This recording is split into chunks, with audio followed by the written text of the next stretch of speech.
Welcome to Technology and Security. TS is a podcast exploring the intersections of emerging technologies and national security. I'm your host, Dr Miah Hammond-Errey.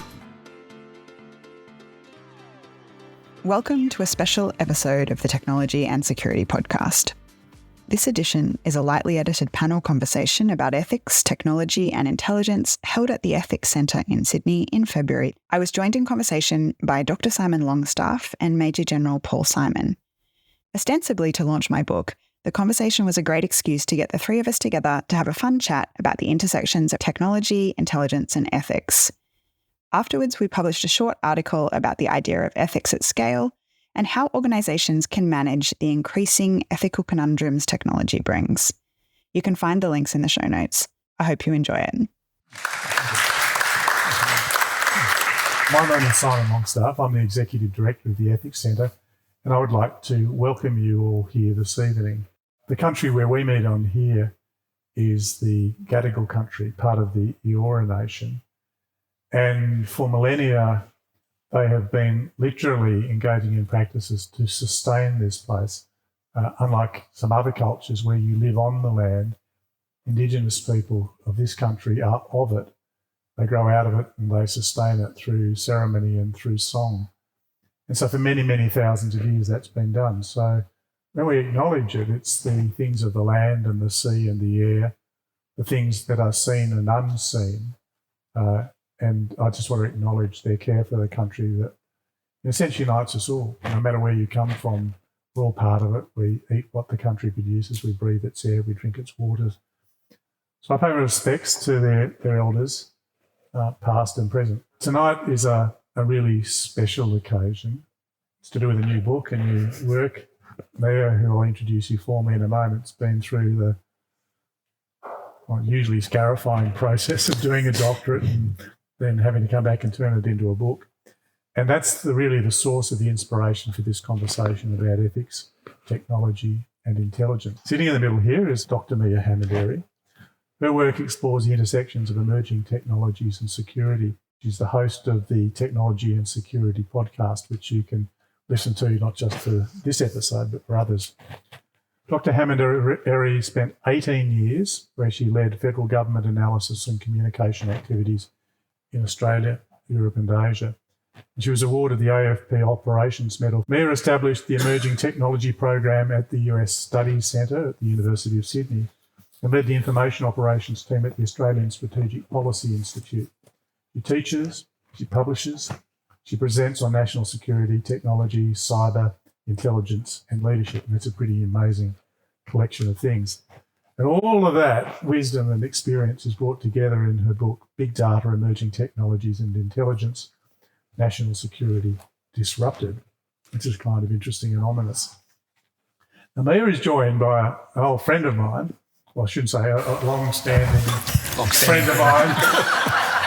Not a grey hair to be seen on that head here. Major General Paul Symon. Now, he served as the 12th Director General of the Australian Secret Intelligence Service, ASIS. That was service from 2017 to 2022, but he had years of serving our community before that. He was responsible for the collection of foreign human intelligence, and during his tenure, he provided advice to the Minister for Foreign Affairs, because it sits within DFAT, Prime Minister and others on foreign intelligence, regularly attending the National Security Committee of Cabinet. There must have been some a fly on the wall would be really interesting. He also had to oversee a really high tempo of sensitive intelligence work and high-risk operations that were taking place at the time. And prior to that, as you gathered from his title, Major General, he was in the military and he led intelligent activities there also in the highest levels. He had a military career, what was it, 35 years, across a range of distinguished appointments. He served not just here, but overseas in the United Kingdom, Israel, Lebanon, the Solomon Islands, Timor-Leste and Baghdad. He was made an officer in the Military Division of the Order of Australia for Distinguished Service as Joint Task Force Commander on Operations in the Middle East from 2000 to 2006. He's currently an independent non-executive board member and separately a strategic advisor to the University of Melbourne. And I'd invite you to join with me in welcoming them both. Now, the way we're going to proceed, if all goes to plan, is we're going to have a conversation amongst the three of us just to get things going. And then around in a while, open it up to you so that you can also enter into the conversation with questions, comments, maybe even a few challenges based on whatever we might happen to say. Miah, you wrote the book, so I'm going to start with you. And as I said, anybody who has done a PhD or written any kind of thing really like this, it's a very long journey. So did you know what you were letting yourself in for when you started? And if you did, why on earth did you do it? I just want to turn around and say thank you for having us here, Symon. And for those of you that don't know, but you have served as the director of the Ethics Centre for over 30 years. You also have a PhD, so this comes from your experience. Shared suffering. And I just want to thank you for your long-standing commitment to ethics in Australia. I didn't know what I was getting myself into, obviously. One doesn't do a PhD twice. But I became interested in data analytics actually when I was working on the operation you mentioned, Operation Aru. I led the intelligence efforts of the downing of MH17 investigation for 6 months. And actually what happened was that I was really interested. I wanted to get my analyst cool tools. So we were trawling through extensive open source intelligence, trying to make sense of what had happened, trying to verify, where people were, what sides of borders, assets, things people were on at different times. And there was this open source company called Bellingcat, and I really wanted to find out more about how I could get those tools for my analysts. Kind of fast forward a little bit, I came back to Australia after that and finished my master's in Russian disinformation. I got quite sidetracked by the use of disinformation and automation in statecraft, which is again kind of coming to the fore. I was offered a scholarship to do a PhD on big data in national security from a cooperative research centre called Data Decisions. So no, I didn't know. What led me to start was to try and understand how technology could be used to improve national security. And I definitely hope that my book does some of that. But also what happened was that I became aware of the profound social shifts of technology. And when you have your head down in the middle of an operation, you're so focused on getting to that exact outcome. What I had the opportunity to do through a PhD was step back and look across so many different vectors at how technology is impacting security. Now, before I get to the findings and start to find about that, how did you go about it? Because, it's actually, unlike someone like me who sits in a room with a towel around their head, formulating arguments from the ground up, this is for critical inquiry, and you've spoken to quite a lot of people. So I wonder if you just talk a little bit about the history of the methodology you used and why you chose that and how it worked out, and then we'll jump into the findings themselves. Yeah, sure. It is a good question. It's the first time that the national intelligence community as a whole has actually opened itself up to be interviewed. So I conducted 47 participant interviews inside each of the 10 national intelligence community agencies. I guess this kind of research in social science is actually quite common. Larry, you're an advocate of this and a real trailblazer, and in many ways my method followed on from yours. Inquiring in what I use Kathy Shermaz's grounded theory approach is a common methodology using semi-structured interviews and coding and analysing them to understand the themes when you're not trying to prove a hypothesis, when you've got really complex interrelationships that you're trying to understand. So it's about understanding and inquiry. And what's exciting about the book is I think that bears out some really different lenses and different ways of thinking. Yeah, actually, I've had a chance to read it. Perhaps not as closely as I should, but that methodology and what it reveals is really interesting. Now, so let's go to what you found. And particularly, I'd like to know whether you were surprised, given that methodology. Did things emerge that you just couldn't have anticipated, were not expecting, made you sort of go, wow? It's funny, I'm going to use some notes here because you think I wrote a PhD and I wrote a book, so summarising the findings should be really easy, right? Yeah. So it's a textbook, it's really dense, and many of the major findings are actually really broad and much broader than this conversation. I'm going to talk a little bit and then I'm going to actually open it up because the two people on either side of me have an immense amount of knowledge and expertise and are both cited heavily in my book. Thank you. the conversation we're going to talk about is quite narrow. It's about ethics. So first, I'm just going to give you a quick overview of the book. Like, what did I find? I'm going to cover the technologies that I'm talking about and what that means for the ethical dimension of intelligence. And I'll drill a little bit into the role of intelligence in society and trust in government. In essence, big data isn't a buzzword anymore. It's fundamentally altering the landscape of national security. And I didn't expect that. I did think at the end, big data might still be a buzzword.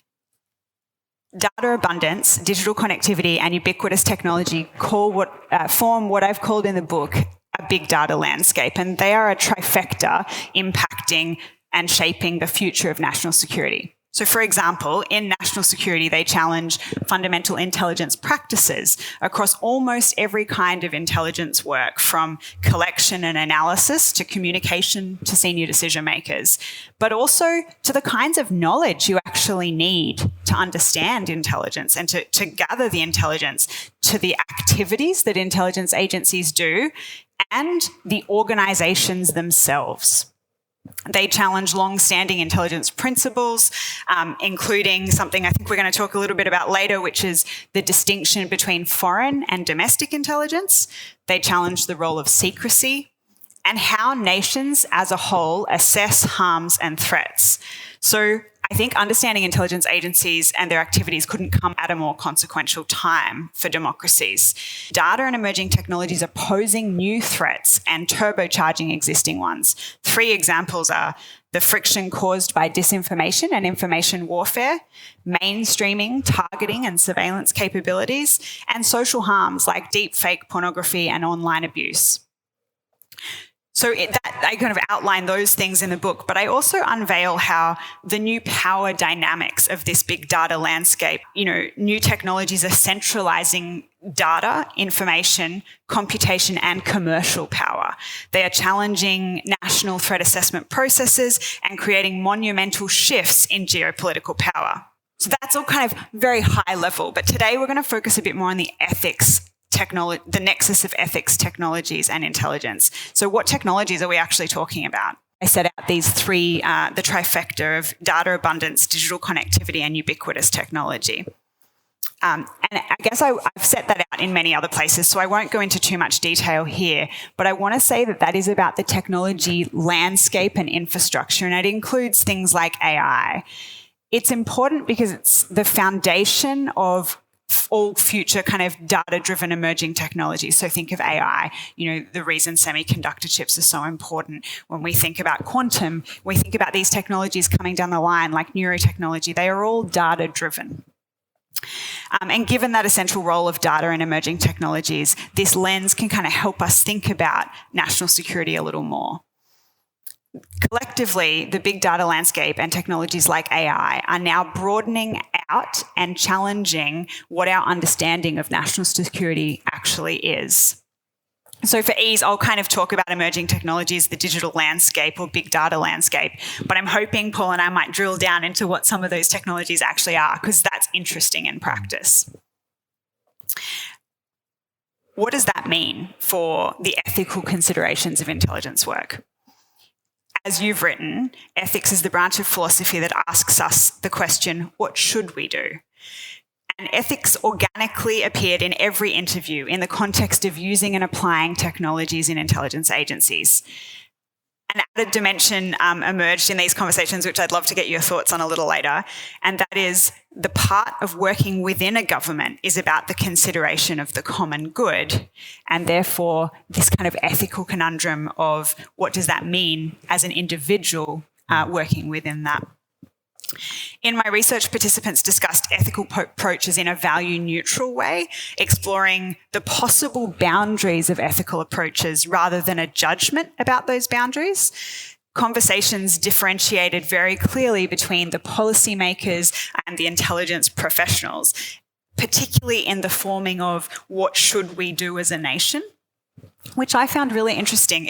Somewhat predictable when you know intelligence practitioners, because they do like to delineate their role. But at the same time, participants largely suggested that the current changes of big data necessitate a greater embedding of existing understandings and practices of ethics in intelligence rather than creating new ones, which I think is important. The subtitle of the book is National Security Disrupted, and that's for a reason.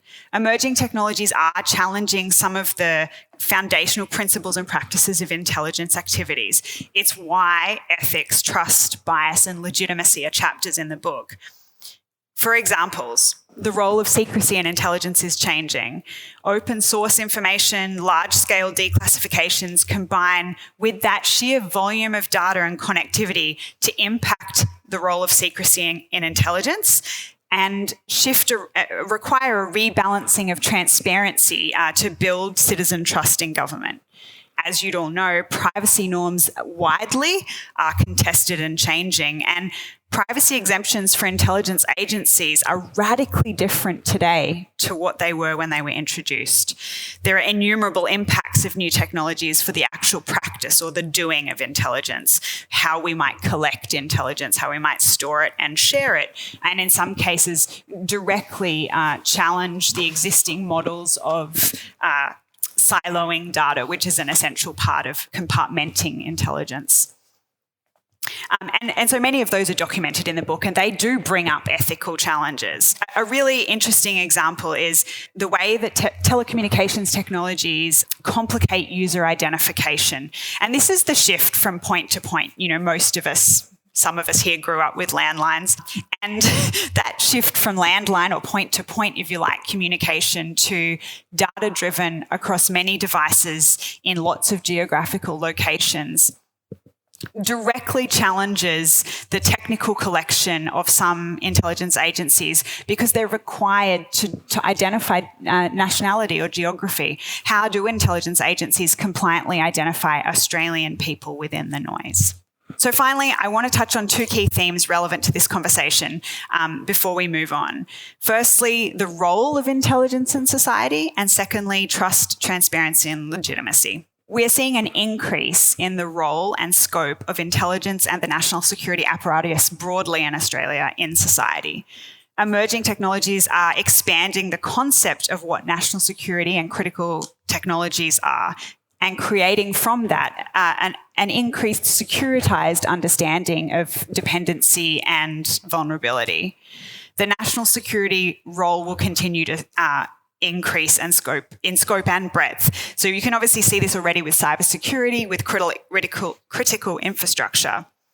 But if we look ahead, you can see supply chain vulnerabilities, disinformation in elections on the horizon or on top of us. And there's plenty more coming. You know, neurotechnology is something I've been immersed in recently, and that's, also going to be an example of this. The book shows how the remit of national security is increasing to include more complex and diffuse threats, from climate change to cybersecurity to hybrid warfare. And as that role of intelligence in governing expands, the need for transparency is amplified. I set out a concept in the book called ethics at scale, and it refers to the way that many new technologies move the ethical decision-making process, consciously or otherwise, to the back end or the programming phase of data capture, analysis, and algorithmic processes. Many of my participants also talked extensively about data bias and the scaling out of data bias issues. But on the ethics at scale point, it may not be visible until an outcome or decision is reached or the user is at the end of the process, but it has really significant security implications. It has many significant social implications too, but on the national security element, algorithmic decision-making reflects the ethics, the context and culture of the companies and countries that created them and the data they were trained on at the individual, organisational and nation-state level. And so this is clearly going to continue to be a national security challenge, an opportunity for us to create the kind of decision-making processes that reflect our values, but also a challenge to interact with, different kinds of values. And finally, trust, transparency and legitimacy. We were just talking before about how academics like to define everything. So, sorry. Trust, Trust is a nebulous term, but the book does explore transparency, legitimacy, and government, as well as the social contract in detail. That was my whole definition, so I won't be too lengthy. Emerging technologies present really specific challenges for intelligence communities, including the way that trust in evidence is changing in society, and the way that authority is shifting in an environment where government is actually coming under great pressure, significantly more pressure than before, and scrutiny. And some of that's really good, but it also makes it difficult for intelligence agencies to operate. Emerging technologies create new interdependencies and vulnerabilities, and this impacts trust in the entire system of government and public service agencies. Trust needs to occur in the way data is collected and used, and the faith that people have in that, or consent that they have, giving, if you like, in agencies to do that, not just the security sector. One thing that was really interesting is that when I did the interviews, almost every participant raised robo-debt as a failure of big data analytics, and this was well before that was a public concern. They also highlighted that distrust in intelligence agencies and data analytics was a key concern for them in developing trust, and that they were deeply concerned about other agencies outside their sector not applying democratic values to the kind of analytics that they're using across the board. I was incredibly heartened by the level of ethical decision-making and thinking that was going on inside the agencies. As I mentioned earlier, many participants distinguished between trust in politicians, public service agencies, and the national security sector. So intelligence ethics have been described by lots of scholars as a complete oxymoron. This book shows, though, that Australian intelligence leaders and practitioners believe there are clear boundaries to the ethical use of technologies in intelligence production and national security decision-making. Their views on whole said that it is not and will not be ethically appropriate to automate or use AI in some, if not many cases.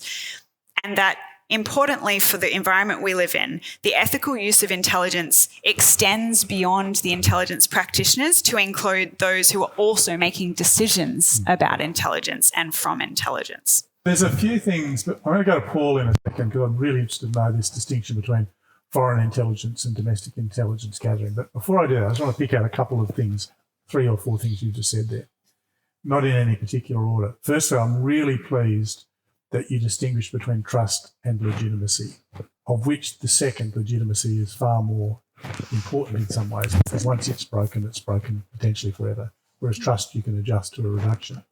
And then there's this fascinating issue about whether transparency is a legitimate antidote to erosions of trust, or whether it's taken to an extreme that destroys trust itself. So there's one thing we might get back into. Secondly, you just touched on it at the end, but one of the things I picked up in particular was that there seemed to be a reasonably high degree of comfort with the ethical dimension of collecting intelligence, analysing intelligence, but it's that other end, the far end, about how then to use it, where there are more questions, and particularly that we're brought in that point about the boundary conditions for when you automate as opposed to have it augment, if that's the appropriate word, human decision-making. And the third thing is to do with the role of bias, because I think intelligence officers are typically trained to be aware of their own bias. And yet, when this is built into the data sets, it can confound all of those things. So there's a couple of things, amongst others, we might come back to as well. Paul, Miah really stressed that there is a difference between foreign and domestic intelligence. Firstly, what is the difference and what's its ethical significance?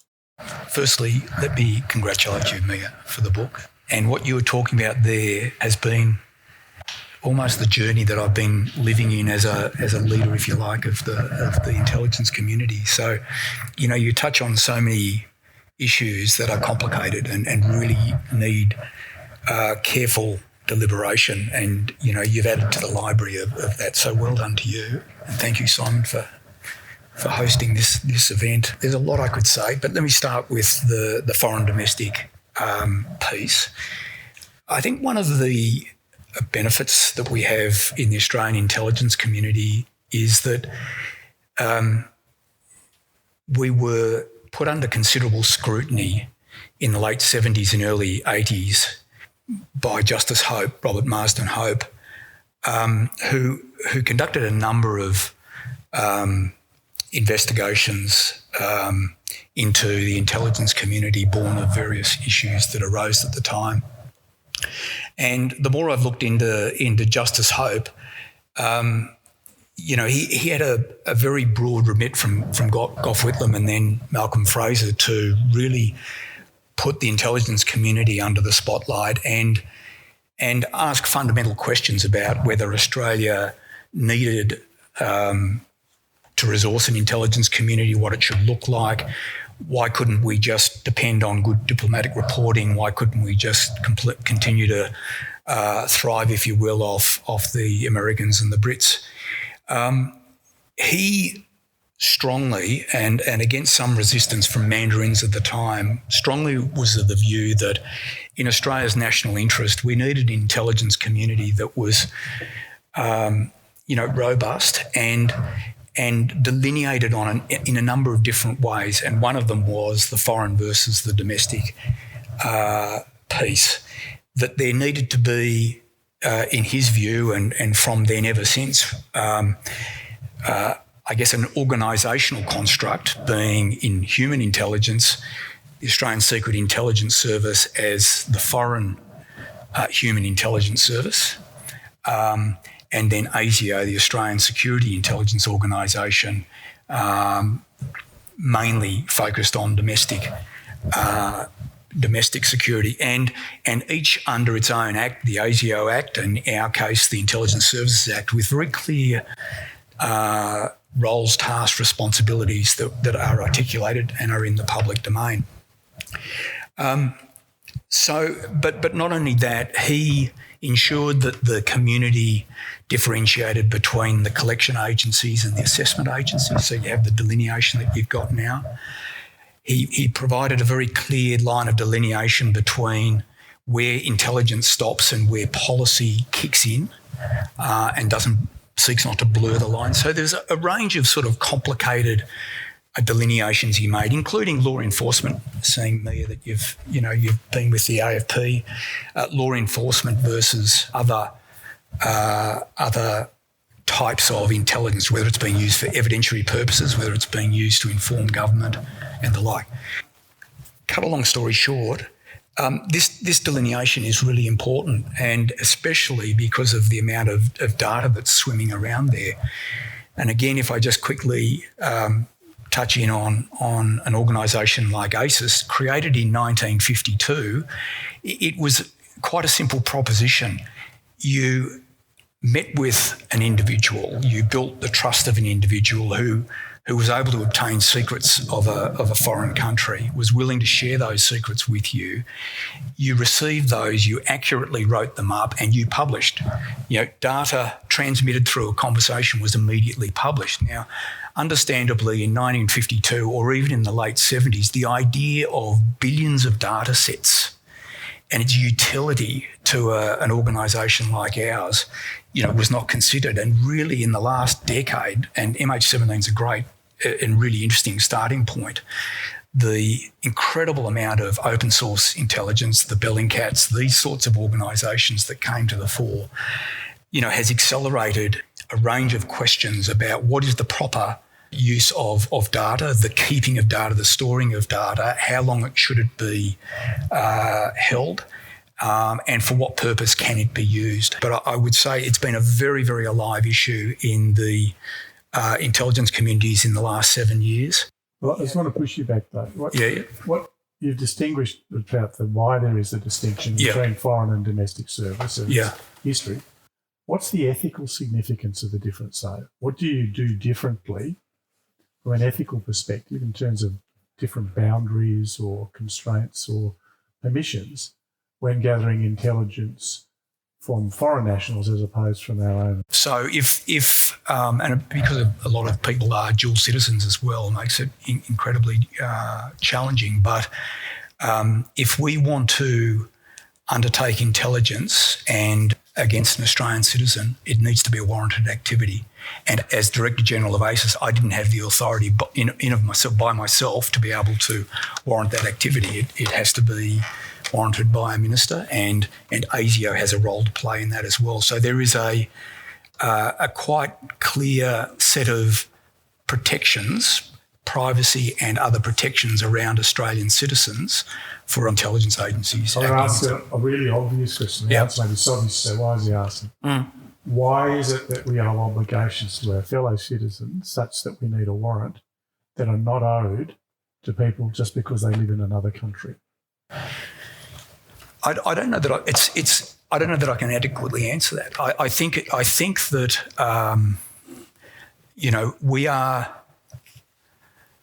we're acting in Australia's national interest, and I think that as a matter of legality and propriety, the Intelligence Services Act, the ASIO Act and the like has always put additional protections behind our own citizens. Well, the reason I ask, and I'll bring it back to Miah, is that there's some fundamental principle, it may be a very obvious one, which seem to be essential to hold on to when you get into the much more complicated world of big data. Because, as you've just said, Paul, or as we all know, these sets are so vast that they contain information that is probably an aggregation of things from citizens, non-citizens, all over the thing. And so if you're using that as the pool of data on which to start drawing intelligence, you can't really give effect in practice to the conceptual distinction which lies at the heart of those two acts. Do you see that as an issue, Miah? Is it that if we've structured our intelligence services around a clear distinction between the ethical obligations we owe on the domestic side as opposed to the foreign side, that big data doesn't recognise those distinctions in the way we do. It doesn't necessarily tag all the data as being from this person, that person, geography, nationality or otherwise. I mean, absolutely. The global data sphere and the kind of connectivity, like the technological changes we've had, challenge compliant collection. To frame it a different way, I suppose, those are positive obligations that we have, that intelligence organisations have about collection of intelligence. They positively discriminate on Australians, as in you cannot collect on Australians. And most democracies have this. This is very similar in the UK and Canada, a different version in the US, but it's a similar principle. That has been recently questioned. I mean, the Richardson Comprehensive Review of the Legislative Framework, it challenged this exact distinction that Hope made between security, foreign intelligence analysis collection, so on. It ended up upholding them all, not, I think, because there is a basic ethical principle that stands behind it, but because there is no reasonable alternative. So, yes, the kind of technologies, the large-scale data sets don't identify individuals. I think in some ways that means some of our collection is not as effective, and I think in other ways it means that there are additional warrants being sought, or perhaps greater data sets being collected to try and ascertain if information is in fact about an Australian or not. They're live questions that I guess people are having in the policy realm regularly, but ultimately I don't. I did wonder myself when I started, why is this distinction so clear and so profound or kind of seemingly unchanging? And I think it is ultimately because there is no alternative. You couldn't have the same kind of collection offshore that you have onshore, because it wouldn't be, you couldn't do that in a democracy, and you wouldn't want to do that in a democracy. Although you might inadvertently be doing it because of the uncertain provenance of the data sets that come into your possession. I did ask participants that, and I mean, obviously participants are going to give me certain answers. The participants that were willing to talk about it articulated that if they were able to identify that someone was Australian and they would not collect on that individual. So there may be data that they don't know about. Okay. And of course, intelligence agencies in Australia and overseas work together. So organisations are able to work around that if there is a legitimate threat, of course. But I didn't get the sense that they were sort of hoarding information and concealing that sense at all. I really, to be honest, formed the view that in fact there was so much out there that it was very likely that much of what was kind of going through that data sphere was not able to be looked at, and that they really wouldn't be doing that unless there was a clear and prescient need. I mean, I think Justice Hope was very attuned to the fact that there's always been historically a nervousness that intelligence agencies are unnecessarily spying on their own people. what has emerged is a body of law and acts that we're obliged to follow, that have checks and balances, and the day-to-day, week-to-week reality of our people that are in the data gathering space. They have access to literally billions of data sets, and it's dormant. It has no ethical dimension unless we are undertaking an activity where we're actually going to act on the material in those data sets. And in our case, because we're a foreign espionage service, it might be that we're seeking to validate the bona fides of someone who's potentially an agent and going to supply us information. And we want to, if you like, validate what that individual is saying against data holdings that would be able to help us understand whether this individual is being truthful or not, So holding billions of data sets is benign until it's acted upon. It's got to be acted upon for a purpose. And what Hope, I think, did very, very well, and it's all in the public domain, is exactly what purposes, the purposes upon which each of the intelligence agencies can act, with oversight, of course, being with the Inspector General of Intelligence and Security, standing powers of a Royal Commissioner, where in every report that you'll see, any indiscretion where we have mistakenly collected against an Australian citizen without warrant is reported. When you consider the amount of work that we do, it's a tiny amount, but it's still an important transparency apparatus to report that a mistake has been made. 9 times out of 10, it's because it's a dual citizenship issue, and we didn't at the time realise that the individual was an Australian. But if we subsequently learn about it, we will then report it to the Inspector General, who puts it out and reports to Parliament and to the public in the open. Can I just pick up on something that you've mentioned twice now? Came through really clearly in my research, and that is purpose. So you mentioned it at the high level. The legislative frameworks really clearly set out the purpose for collection and use, but also, in the research that I've done, looking at what the characteristics or good characteristics of intelligence work are, purpose is so profound in a digital era, because you do just have such great volumes. And so when you're using that data, you want to be really clear about why you're doing that. And it makes business sense, but it also, from an intelligence perspective, there may be billions of data points, but you only need the one. And so understanding what your purpose is really significant. When Paul talked about there being millions, or whether he said billions of data sets, there can be a tendency, and you see this in many walks of life, to get as much data as possible just in case you need it. Did you get a sense of how purpose is affecting the scale of what might be held, whether it's used or not? I think at the beginning of the digital revolution or the information age, I think intelligence agencies were like, excellent, we're going to collect everything. And then just have it there, just in case. And then the data sphere just kept growing. And, suddenly machine-to-machine communications represent 40% of our current communications, and that's growing every year.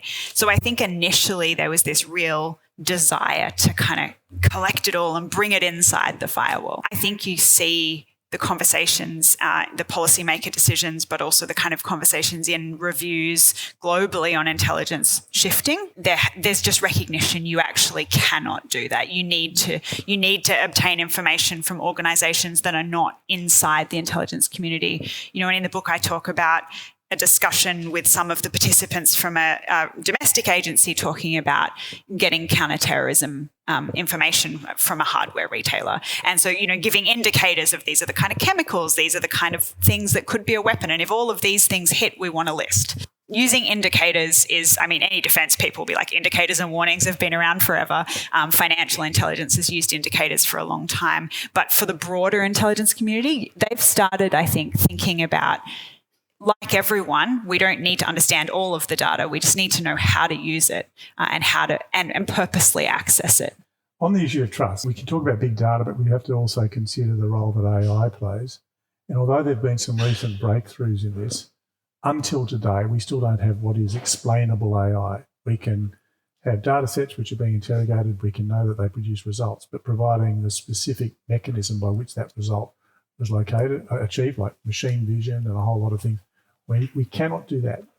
So it's not like the old Boolean logic where you could follow it step by step and you could say, well, this happened and that happened. It's not like the old human intelligence where you could say these steps were taken and this person is responsible. So in that world where we can't explain what's happening inside the black box, all we can explain is why we used the box and what we were hoping to achieve. How do you think that's going to affect trust, not just in specific agencies, but in the intelligence process to the extent they rely on this? And just if it's not too complicated a question, is it the problem of that is driving those you interviewed to be so sure that there must be a human in the loop, as often as they did seem to say that?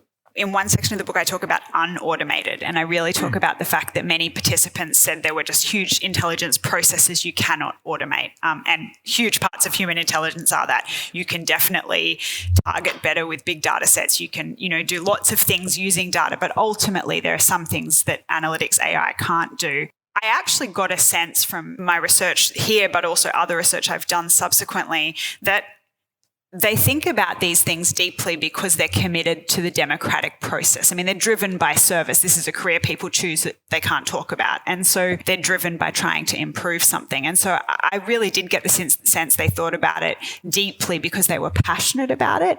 And because, like Paul said, there's lots of conundrums. I mean, I'm hoping, shortly you can draw one of those out, that, some of the kind of really difficult ethical challenges in the actual practice of intelligence. I mentioned the concept of ethics at scale earlier, and the idea that we are consciously or unconsciously coding individual human decisions ahead of time using algorithms. And obviously we see this playing out with autonomous vehicles, for example. This is a shift, right, from our current state where individual humans are actors and respond in the moment. What do you think of this? And do you have any good ways of looking at this approach? Well, first of all, I think the issue of responsibility when it comes to AI and other things is of the same order as the concept we already embrace around the notion, somewhat weakened of late, of ministerial responsibility. So we expect an individual minister of the Crown to be responsible for everything that is done within their department, even though it is probably impossible for them to know every single decision that's made. And it's a fiction that we must rely upon in order for our democracy to work, at least the kind of representative democracy we have. We cannot have the executive held accountable by our parliament unless a member of the executive will be responsible. And they can say, oh, I didn't know, I wasn't told, but the system requires them to, and for us to accept that, even though it's not literally true, it must be institutionally true.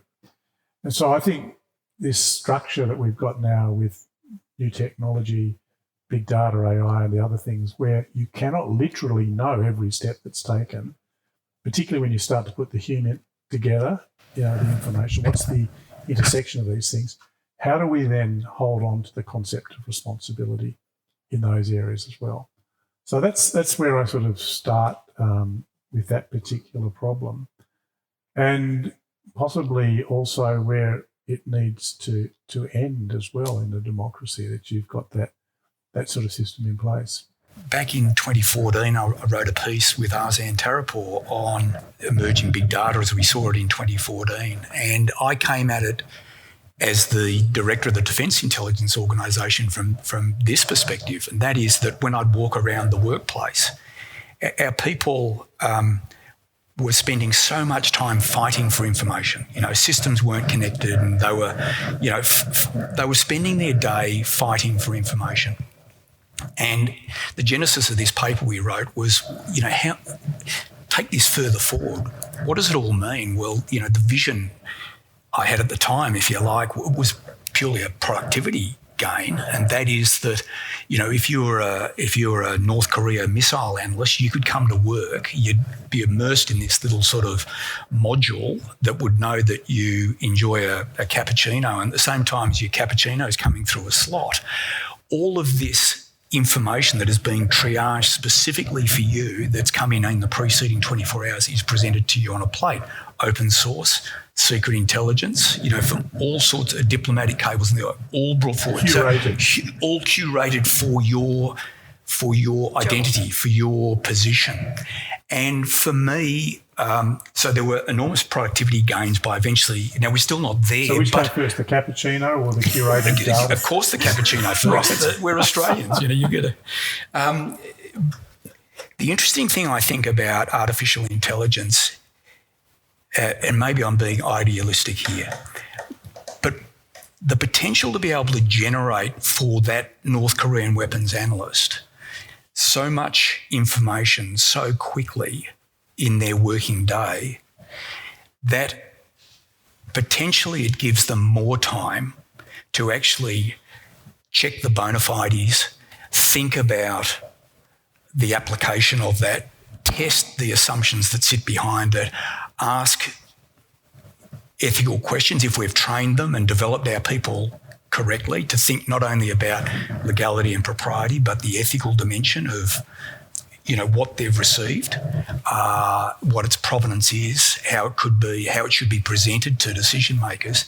So I know that there's a range of challenges here, but the optimist in me believes that we are liberating, if we train our people properly, we're liberating time so that they can use what humans do best, apply careful scrutiny, that moral compass over the sort of work they're doing. Well, the great analogy is the medical practitioner who is able to rely on a diagnosis, for example, pathology and other things, that there is cancer with a degree of accuracy greater than a human can have.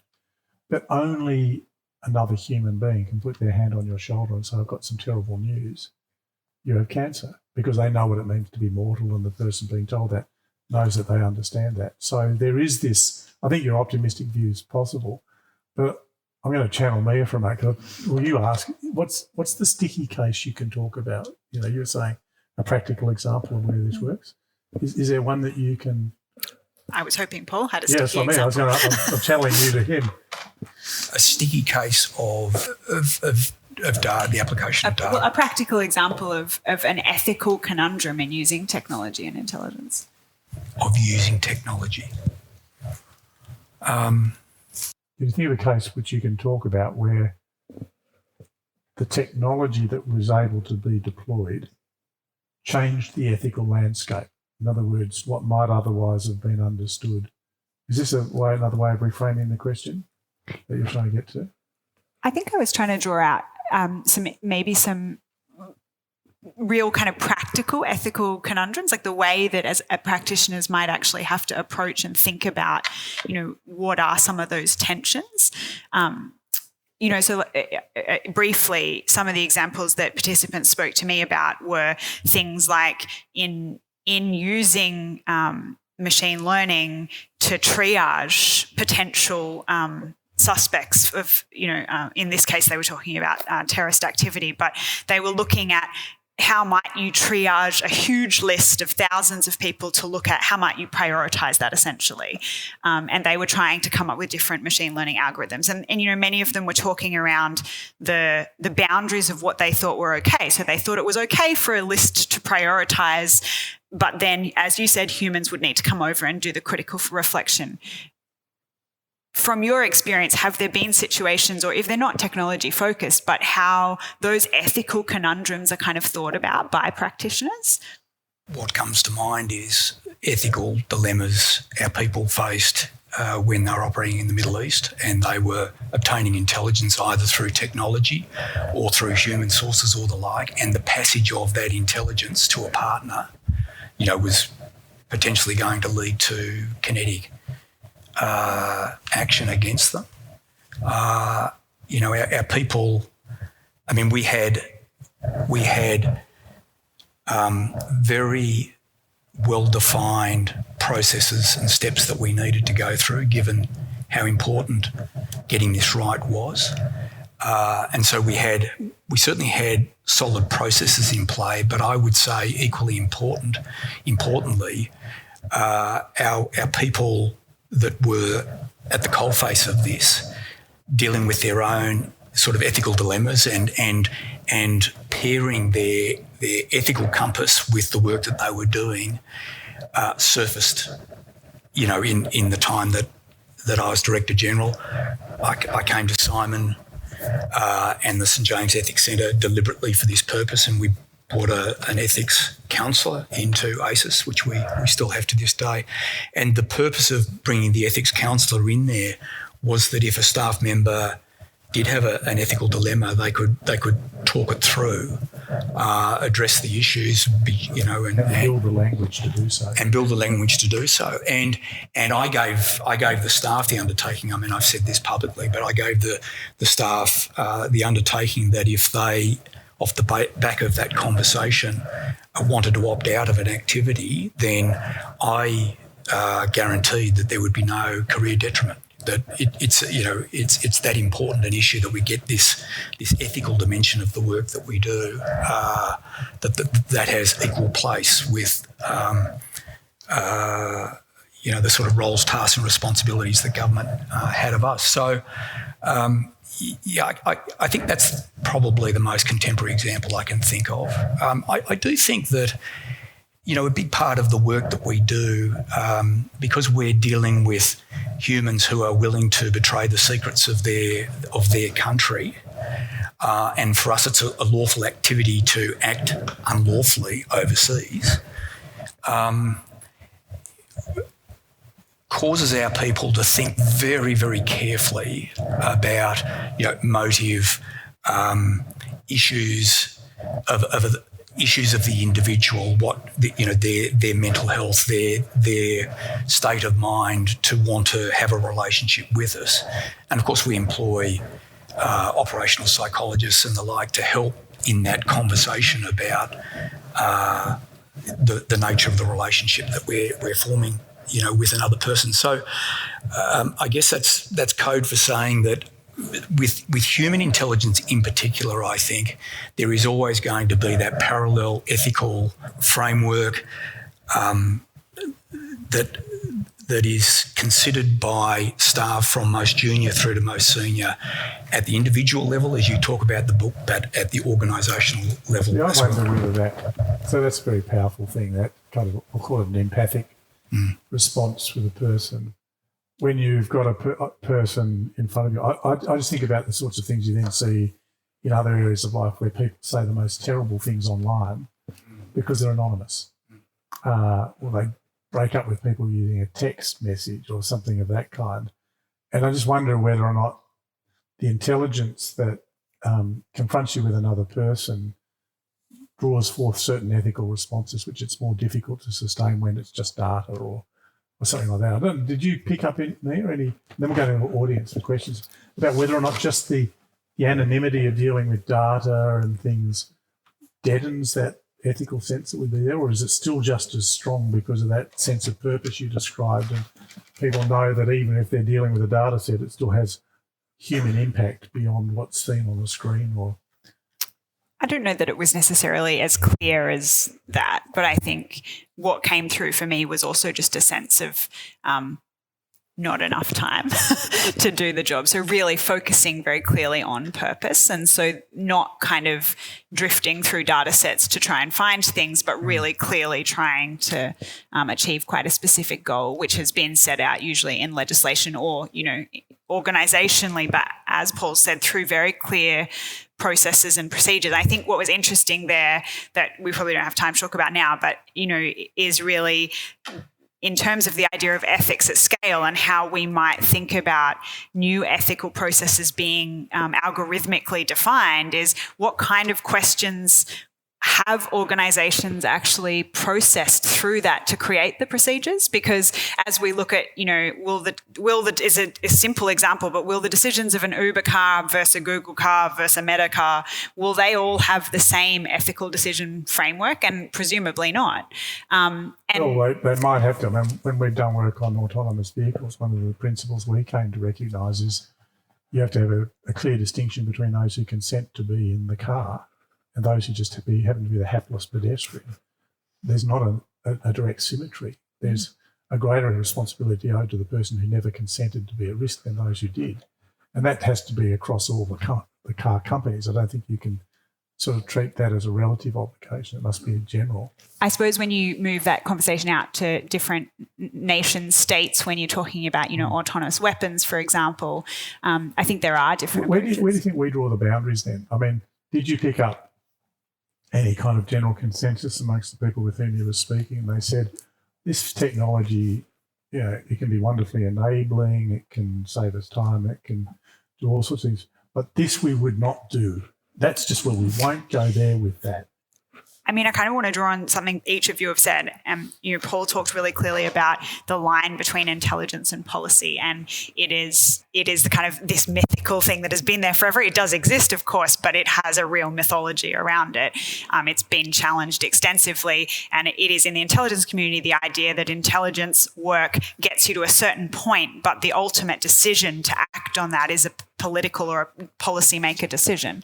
And when I said to you at the beginning that many of the participants really clearly upheld that when it came to the use of data and the use of technology in intelligence practitioners very clearly communicated they felt that line was a policy choice.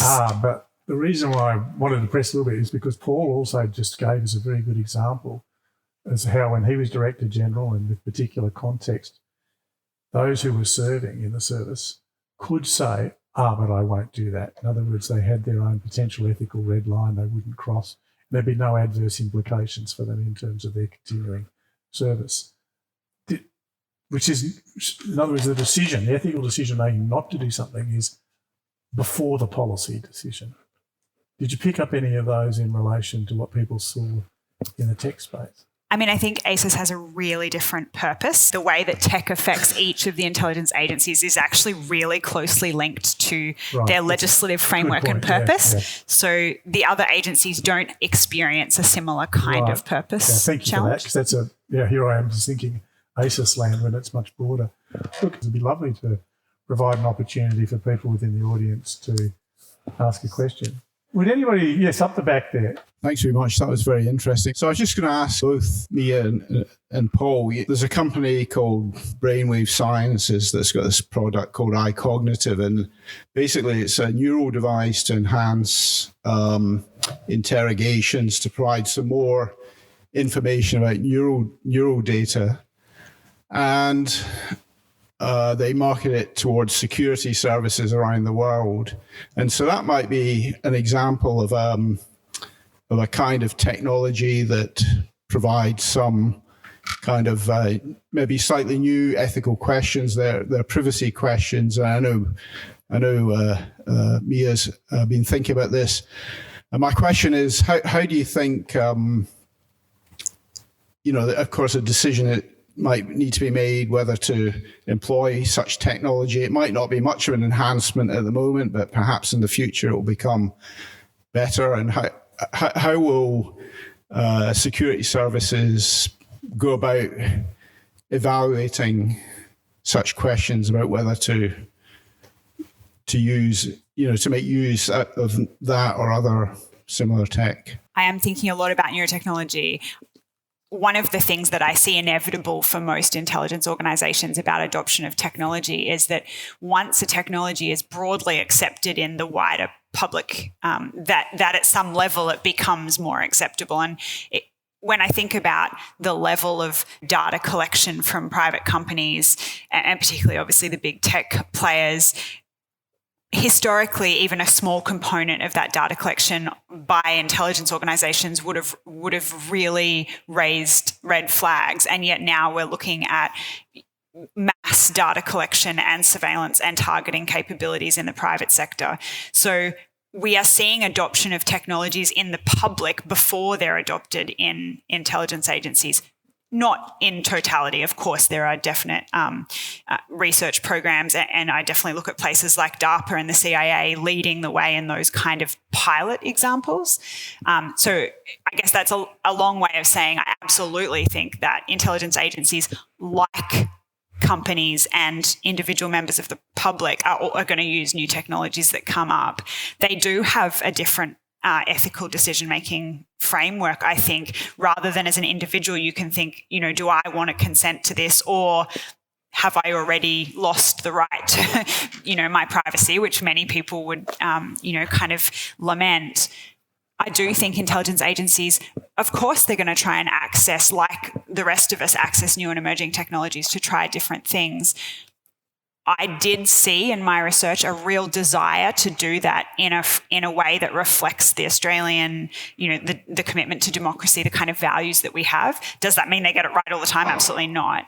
And I do think that every agency is going to have a different framework for making those kind of decisions. Paul talked before about the kind of things that the AFP might be interested in versus ASIS versus ASIO. They are legislatively different, so they have different interests in using technology. I think it would be remiss of them not to explore technologies, just the same way that a company would be interested in using technologies. I'd probably throw to you, Paul, for a more granular thought about how those decisions might actually progress. The arrangement we have at the moment, I don't think is quite fit for purpose in keeping track of and surveillance of all of the emerging technologies. I think some agencies are better at this than others. As a general rule, a number of Australian intelligence agencies maintain relationships with sort of venture capital and startups because that's right at the forefront, and they're looking at technologies with a view to which technologies can we use to protect ourselves, defend ourselves, give ourselves more resilience, and which can we use for the purpose for which we've been designed. So we do that, but it's done pretty quietly, and I think not very comprehensively. I think we are fast reaching the point, because of the heft of the intelligence community now, but also the speed with which technology is coming on, like you talk about. This sounds a bit pedestrian, but just as we've been used for many, many years to having defence trade shows and the like, that, the Navy shows and Army shows and all of that where these players come together and use it as a forum to display technologies, emerging technologies and the like. I actually think that the Australian intelligence community is building the heft which the US and the Brits have and other countries have.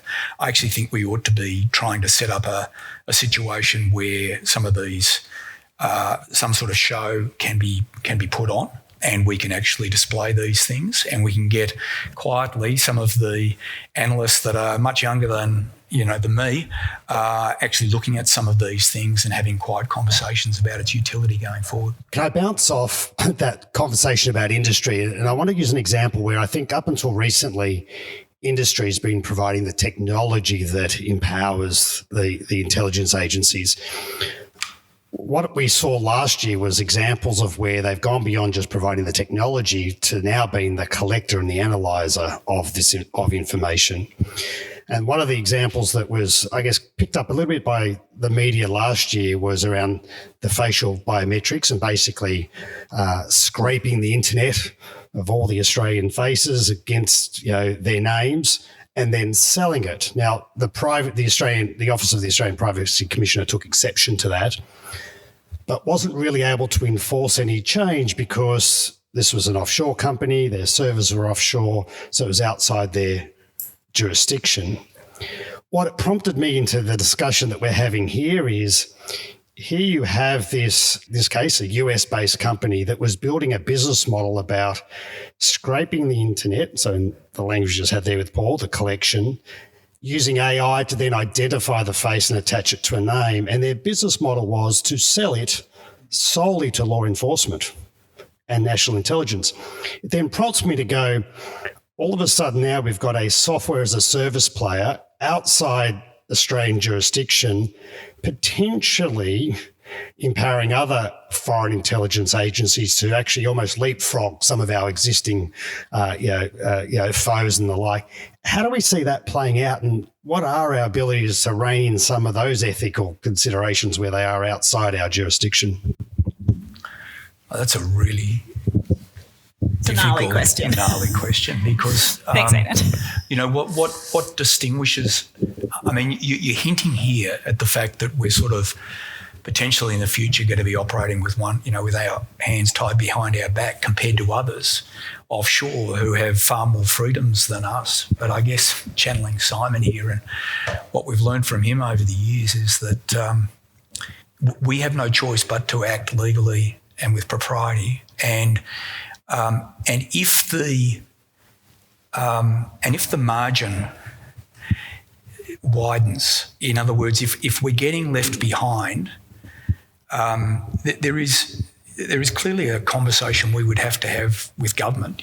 Director generals would need to have with their ministers and the like to sort of say, under the current rule set, we're falling behind, and we know that there are some very interesting and difficult ethical issues that we have to cross here.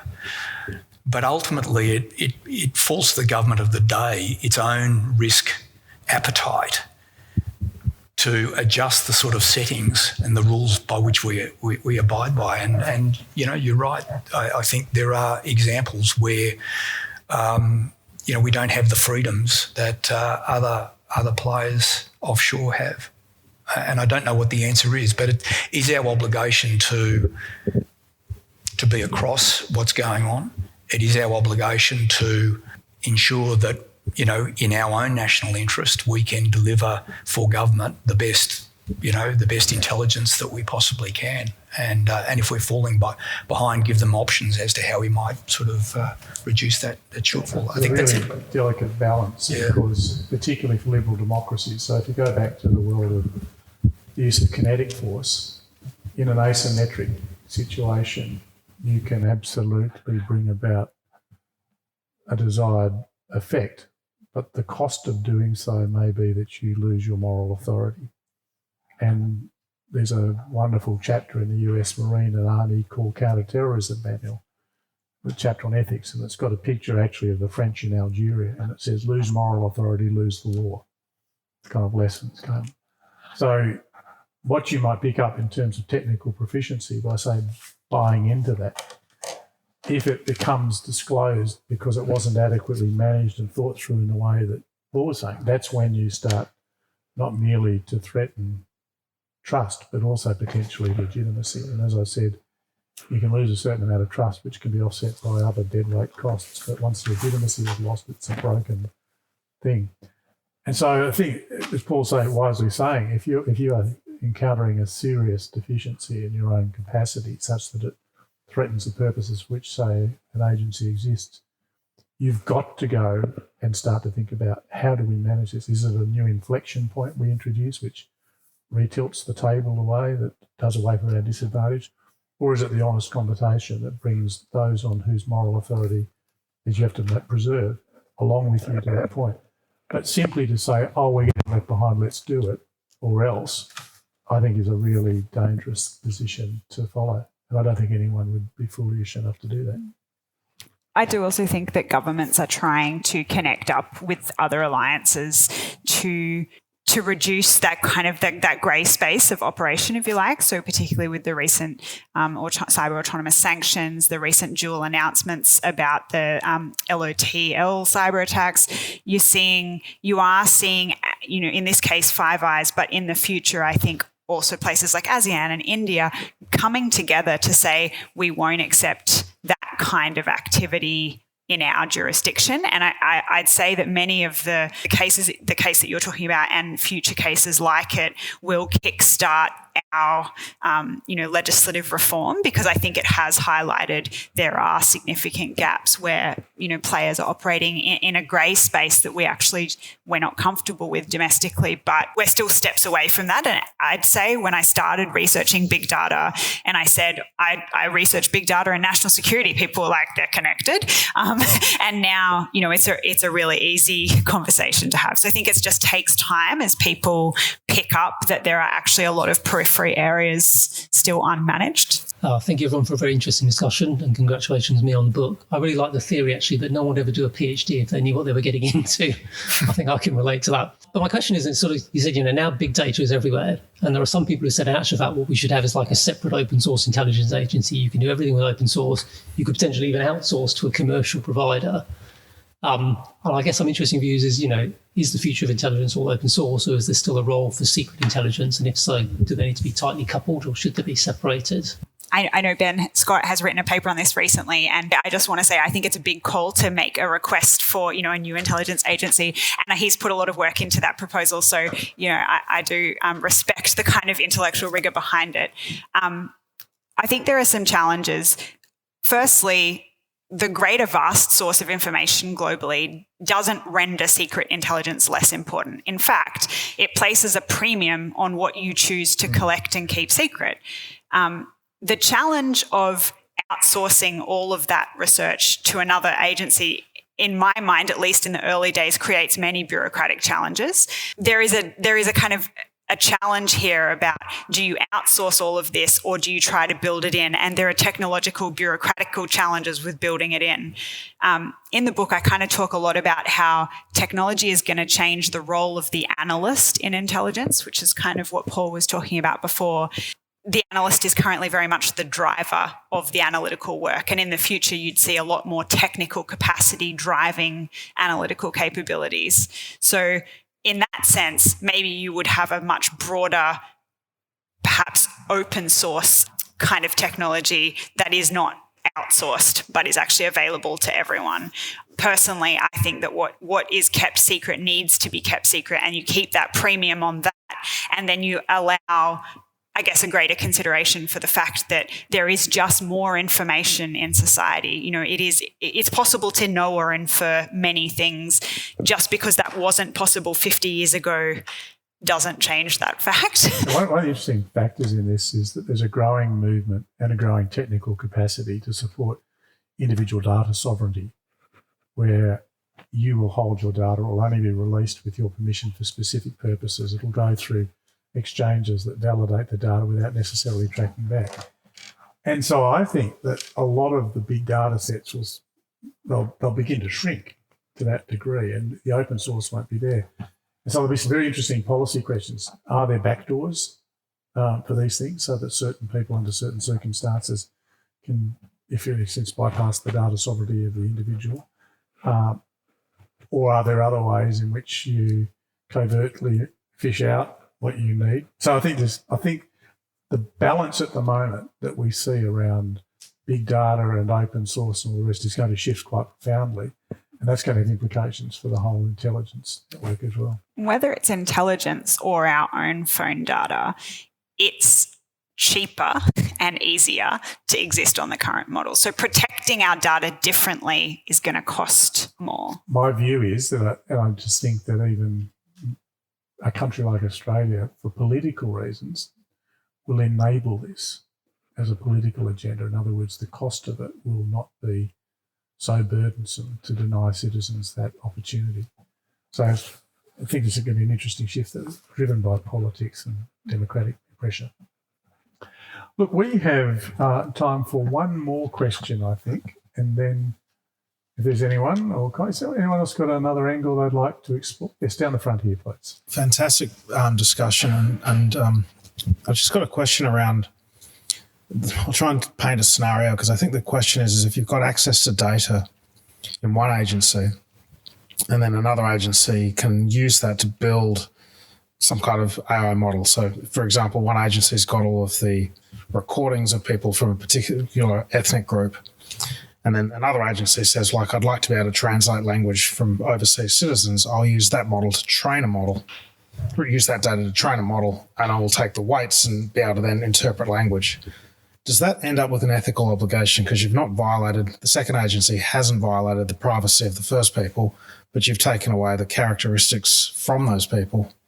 You've essentially used their data. You might do this from health data. You might take all of the biometric data and learn the patterns of people or how they behave, and then use it to sort of go after a different set of people who are not bound by the same kind of controls. Is that one of the ethical problems you might have in the intelligence sharing, where you're not sharing the data, but you're sharing the insights? This is a general point before they answer. The work we've done with a number of organisations sees the responsible or ethical use of data, the principles applying irrespective of the source. It doesn't distinguish between open source, public or personal data. that the obligation goes there. So that's one particular way. But I don't want to, that's just a sort of general kind of thing about how one can think about that. Paul? I mean, the way firstly, you've got a very fluid imagination, and I applaud you for that. But I think it's incumbent, if I think about my own responsibilities when I was in the job, I think it was incumbent on me and my people that if I was obtaining, if I was doing work in the nature that you're talking about, I've got to satisfy myself that, firstly, it's within the purpose of the organisation. And to your point, if I'm then going to which I would frequently do with different data sets, depending on what the nature of the issue was. But, we are a community because we share information to assist other agencies with their purpose. But it's incumbent on me before so doing that I satisfy myself that I understand, for what purpose it's being used.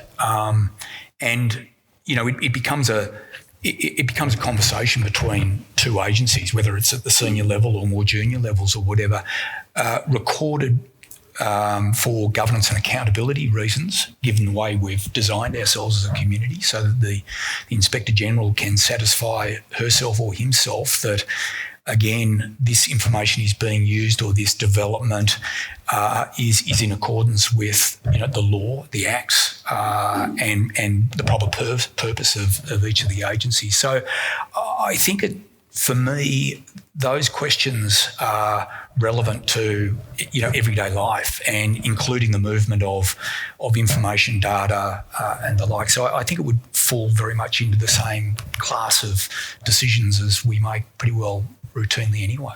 It's just a more sophisticated idea that you've developed. I just think that there's going to be, in the past, you copied data from one agency to the other, and now you don't, and that's a privacy breach. But now I can gather the insights for that particular people and understand. And I'm not breaching your data privacy, but I'm actually understanding the fundamental characteristics that are about you. So whether it be I identify the physical traits of a set of families that have got connections to the Middle East, and then use that to try and find them in the past. Instead of taking their DNA, I just find the common attributes of that so I can basically fingerprint people somewhere else or something like that. And then you go, well, I haven't breached your privacy, but I have taken away something intrinsic about you. It's one of these examples where you should be able to actually use this, but the only reason that you wouldn't is would be this ethical grey area. Have you actually broken someone's privacy if all you've done is taken away? Or have you used something that belongs to another without their permission? I did use it without their permission. Yes, it's not a privacy breach, it may be. It's not the collection of the data, it's how you use it. I mean, another way of thinking about it from a technical perspective too would be, is that the most efficient and technically robust way of achieving that goal? So, the vast array of classified systems generally have less capability than the big tech analytical players in terms of they are incredible in niche capacities, right? But to build models, certain models, they're excellent at building, but other models, it may actually be cheaper and easier to build a model out in the open source and try it on data rather than trying to actually go and access data and use it in a classified environment. It's totally possible, of course, but it's not always going to be your first option because of complexity and the challenge of accessing the analytical and technical capacity needed to do that job in that environment. There are definitely going to be situations where I think that's really important, but I think overall we see a large portion of the innovation, the technical capacity and the data capabilities actually resident in industry. And it's about pulling those in and using them when it's most important.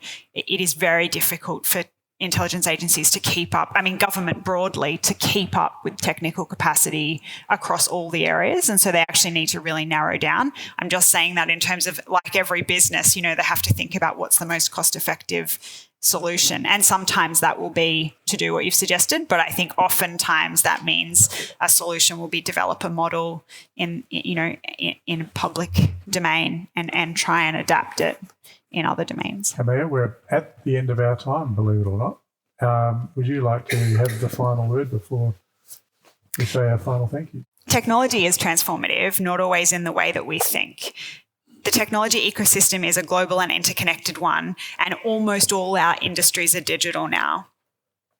It's a complex ecosystem, and we've kind of touched on a few little of the ethical dimensions of that. But we're going to see more of that, the way that a small shift in something like Twitter can have a huge, profound change in an election or in another environment.